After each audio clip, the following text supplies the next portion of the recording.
नमस्कार दोस्तों, स्वागत है आपका कृष्णवाणी चैनल में। आज हम इस वीडियो में बात करेंगे दोस्तों महाभारत की उन छोटी छोटी कहानियों की जो पांडवों को ऋषि मुनि वनवास के समय सुनाया करते थे। कई वफादार अनुयायी पांडवों और द्रौपदी के साथ जंगल में चले गए। युधिष्ठिर ने उनसे कहा, कृपया घर लौट जाओ, जंगल खतरनाक है और मैं तुम्हें सुरक्षित रख नहीं सकता। हस्तिनापुर लौट आने और जब हमारे वनवास के वर्ष पूरे हो जाएंगे तो हम भी वापस लौट आएंगे। युधिष्ठिर को चिंता थी कि वे जंगल में अपना पेट कैसे भरेंगे। वे अपने सभी अनुयायियों को भी भोजन नहीं दे सकते थे। तब परिवार के पुरोहित ने युधिष्ठिर से विश्व के दान के स्रोत सूर्यदेव से प्रार्थना करने का आग्रह किया। सूर्यदेव प्रकट हुए और युधिष्ठिर को एक तांबे का कटोरा दिया। सूर्य ने कहा, द्रौपदी को इस कटोरे में खाना पकाने दो और यह हमेशा भरा रहेगा। दोस्तों, वनवास के दौरान ऋषि मुनियों ने पांडवों को कई कहानियां सुनाई जो हम इस वीडियो में आपको बताएंगे। सबसे पहले कहानी आती है दोस्तों कुरुक्षेत्र की कहानी। अपने वनवास के दौरान वन ऋषियों ने पांडवों को कई कहानियां सुनाई जिनमें उनके पूर्वज राजा कुरु के बारे में यह कहानी भी शामिल थी। राजा कुरु ने अपना हल लिया और खेत में चले गए। जब उनके पास बीज खत्म हो गए तो उन्होंने बीज के लिए अपना मांस काट लिया और उनके खून से खेत को सींचा। राजा कुरु, तुम क्या चाहते हो? इंद्र ने पूछा। मैं तुम्हें वर देना चाहता हूँ, मुझे कुछ नहीं चाहिए, कुरु ने उत्तर दिया, लेकिन कृपया इस भूमि को आशीर्वाद दे ताकि जो कोई भी यहाँ त्याग या युद्ध के कार्य में मर जाए वह स्वर्ग जाएगा। इंद्र सहमत हो गए। वह क्षेत्र आज कुरुक्षेत्र के नाम से जाना जाता है। दूसरी कहानी सुनाते हैं ऋषि मुनि पांडवों को राम की कहानी। युधिष्ठिर ने ऋषियों से पूछा, क्या किसी राजा ने मुझसे अधिक कष्ट झेले हैं? तो ऋषि मुनि कहते हैं, राम की कहानी सुनो। ऋषि मैत्रेय ने उनसे कहा, राम निष्कलंक थे, लेकिन उनके पिता राजा दशरथ ने ईर्ष्यालु रानी के कहने पर उन्हें वनवास दे दिया। 14 वर्षों तक राम अपने भाई लक्ष्मण और अपनी पत्नी सीता के साथ वन में एक सन्यासी की तरह रहे। फिर राक्षसों के राजा रावण ने सीता का अपहरण कर लिया और राम को उसे छुड़ाने के लिए युद्ध करना पड़ा। उनके पास कोई मानव सहयोगी नहीं था, लेकिन बंदरों की सेना जिसमें वानर देव हनुमान भी शामिल थे, उनके साथ मिलकर रावण को हराया। इन सभी कठिनाइयों के बाद ही राम राजा बने। तीसरी कहानी आती है दोस्तों नल की कहानी। मैत्रेय ने आगे कहा, राजा नल भी थे। उन्होंने अपने ही भाई के साथ जुए में अपना राज्य खो दिया, जिसके बाद नल ने उन्हें जंगल में निर्वासित कर दिया। नल की वफादार पत्नी दमयंती उसके साथ थी। शर्मिंदगी महसूस करते हुए नल ने उन्हें जंगल में छोड़ दिया और अपना निर्वासन अकेले ही बिताने लगे। दमयंती ने नल को खोजने में कई साल बिताए, लेकिन वह कहीं नहीं मिले। दमयंती के पिता ने उनके लिए एक नया पति चुनने के लिए एक स्वयंवर का आयोजन किया और नल दुल्हन की तलाश कर रहे थे। एक राजा के सारथी के रूप में वहां पहुंचे। दमयंती ने उन्हें पहचान लिया और साथ मिलकर उन्होंने नल का राज्य वापस जीत लिया और फिर से राजा और रानी के रूप में शासन किया। चौथी कहानी की बात करते हैं दोस्तों सावित्री की कहानी।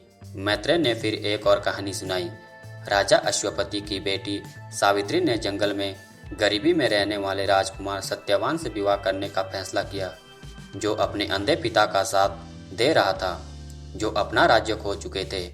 इससे भी बुरी बात यह थी कि राजा ज्योतिषियों ने भविष्यवाणी की थी कि सत्यवान 1 साल में मर जाएगा, लेकिन सावित्री उससे प्यार करती थी और जब यम सत्यवान को यमलोक ले गए तो वह भी उनके साथ चली गई। तुम उनके पीछे नहीं जा सकते, यम ने कहा, लेकिन सावित्री ने जिद की। प्रभावित होकर यम ने उनकी इच्छा पूरी की। उनसे कहा, मैं सत्यवान के बच्चे पैदा करना चाहती हूँ। इस प्रकार यम को सावित्री की बदौलत सत्यवान को जीवन दान देना पड़ा। द्रौपदी ने मुस्कुराते हुए कहा, मुझे यह कहानी बहुत अच्छी लगी। पांचवी कहानी की बात करते हैं दोस्तों ऋषि मैत्रेय ने दिया था दुर्योधन को श्राप। वनवास के दौरान पांडवों से मिलने के बाद ऋषि मैत्रेय हस्तिनापुर गए। उन्होंने राजा धृतराष्ट्र से कहा, आपको अपने बेटों और भतीजों के बीच शांति स्थापित करनी होगी। अगर ऐसा नहीं हुआ तो इससे आपके वंश का विनाश हो जाएगा। लेकिन दुर्योधन ने मैत्रेय पर हंसते हुए उनकी जांघ पर थपकी दी, जैसा उसने द्रौपदी का मजाक उड़ाते हुए किया था। मैत्रेय ने कहा, मैं तुम्हें श्राप देता हूँ, एक दिन भीम तुम्हारी जांघ तोड़ देगा।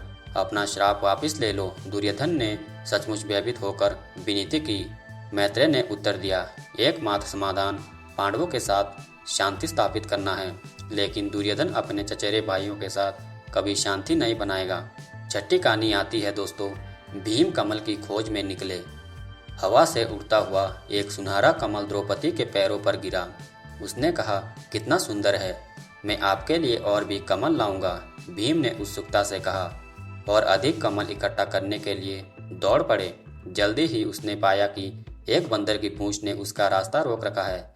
अपनी पूंछ हटाओ, भीम सोते हुए बंदर पर चिल्लाया।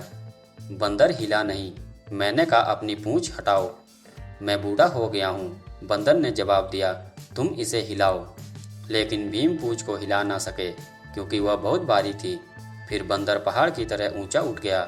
भीम ने प्रसन्नतापूर्वक अपने भाई को प्रणाम करते हुए कहा, भगवान हनुमान, मेरे अपराध को क्षमा करो, मैं आपको पहचान नहीं पाया। और हनुमान ने उनसे कहा कि तुम तो मेरे भाई समान हो, क्योंकि हम दोनों वायुदेव के पुत्र हैं। भीम को अजगर ने पकड़ लिया। एक दिन एक अजगर ने भीम को पकड़ लिया। जब भीम संघर्ष कर रहा था तो सांप ने कहा, मैं राजा नहुष था, मैंने इंद्र से इंद्रलोक छीन लिया। मैंने इंद्र की रानी शची को भी छीन लिया, लेकिन उन्होंने मुझे धोखा दिया। उसने कहा कि सब ऋषियों को मुझे पालकी में ले जाना चाहिए, और जब ऋषि धीरे धीरे चले तो मैंने एक के सिर पर लात मार दी। उसने मुझे तब तक अजगर के रूप में रहने का श्राप दिया जब तक कि युधिष्ठिर नाम का कोई व्यक्ति मुझे मुक्त नहीं कर देता। भीम चिल्लाया, युधिष्ठिर मेरा भाई है, तुम बस यहीं ठहर जाओ। अजगर फुसफुसाया, मदद करो।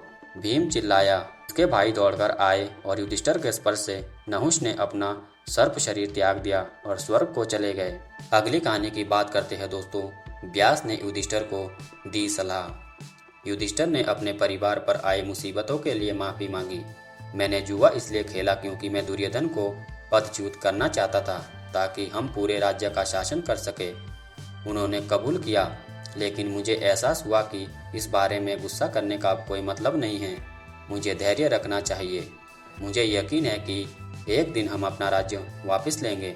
हालांकि द्रौपदी और अन्य लोग युधिष्ठिर की क्षमता से सहमत नहीं थे।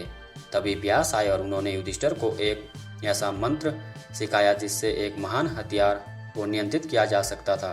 उन्होंने कहा, यह मंत्र अर्जुन को सिखाओ और अर्जुन को और अधिक हथियार खोजने के लिए भेजो। तुम्हें आने वाले युद्ध के लिए तैयार रहना चाहिए। अर्जुन का एक शिकारी से सामना। अर्जुन एक पवित्र पर्वत पर चढ़ गए और गहन ध्यान में लीन होकर शिवजी की आराधना करने लगे। जब वह प्रार्थना कर रहा था, एक सुअर ने हमला कर दिया। अर्जुन ध्यान से उठे, अपना धनुष उठाया और सुअर पर बाण चला दिया। अर्जुन को आश्चर्य हुआ जब एक और बाण सुअर पर लगा। पेड़ों के बीच से निकलकर एक शिकारी चिल्लाया, सुअर मेरा है। नहीं, अर्जुन ने विरोध किया, यह मेरा है। उन्होंने युद्ध किया, लेकिन अर्जुन उस शिकारी से जीत नहीं पाए। उन्होंने शिव से मदद की गुहार लगाई और अपनी बनाई हुई शिव प्रतिमा पर माला फेंकी। शिकारी के गले में माला प्रकट हो गई। आप शिव है, अर्जुन ने प्रणाम करते हुए कहा। शिव प्रसन्न हुए और उन्होंने अर्जुन को पाशुपत अस्त्र प्रदान किया। अर्जुन इंद्र के स्वर्ग में जाते हैं। देवताओं के राजा इंद्र अपने पुत्र अर्जुन को स्वर्ग ले गए और वहां अर्जुन ने कई हथियार सीखे। उन्होंने गांधर्वों और अप्सराओं से संगीत और नृत्य भी सीखा। अप्सरा उर्वशी अर्जुन से प्रेम करने लगी, लेकिन अर्जुन ने उसे ठुकरा दिया। उसने कहा, तुम मेरे लिए माँ की तरह हो, क्योंकि तुमने एक बार मेरे पूर्वज पुरुरवा से विवाह किया था। उर्वशी ने क्रोधित होकर कहा, तुमने एक पुरुष के रूप में मुझे निराश किया है, इसलिए मैं तुम्हें हिजड़ा बनाने का श्राप देती हूँ। इंद्र ने अर्जुन से कहा, चिंता मत करो, उसका श्राप केवल 1 वर्ष तक रहेगा, जिससे तुम वनवास के उस वर्ष में सुरक्षित रह सकोगे जो तुम्हें भेष बदलकर बिताना होगा। पांडव पुनः एक हो गए। कई वर्षों तक हथियार प्राप्त करने के बाद अर्जुन खुशी खुशी अपने भाइयों के साथ वापस आ गया। जब वे सब एक साथ थे तो उनके लिए लंबे वनवास को सहना आसान हो गया। इस बीच दुर्योधन यह सुनकर चिंता हुई कि अर्जुन ने नए हथियार प्राप्त कर लिए हैं। शकुनी ने कहा, डरो मत, वे भिखारी है, वे पहले जैसे राजकुमार नहीं हैं। अपनी सबसे शानदार सेना को अभी ले आओ, इससे पहले कि वे अपने भेष के वर्ष में प्रवेश करें और उन्हें अपनी शक्ति का पराक्रम दिखाओ। दुर्योधन ने मुस्कुराते हुए कहा, मुझे यह योजना पसंद आई है। इसके बाद दुर्योधन ने एक सेना लेकर जंगल में प्रवेश किया और संगीत व उल्लास के साथ शिविर स्थापित किया तथा अपने चचेरे भाइयों के पास एक दूत भेजकर निमंत्रण भेजा। तो दोस्तों, आशा करता हूँ आपको ये छोटी छोटी कहानियाँ अच्छी लगी हो। तो वीडियो को प्लीज़ लाइक करें, शेयर करें, कमेंट करें और हमारे चैनल को सब्सक्राइब करें ताकि वीडियो का नोटिफिकेशन सबसे पहले आपको मिले।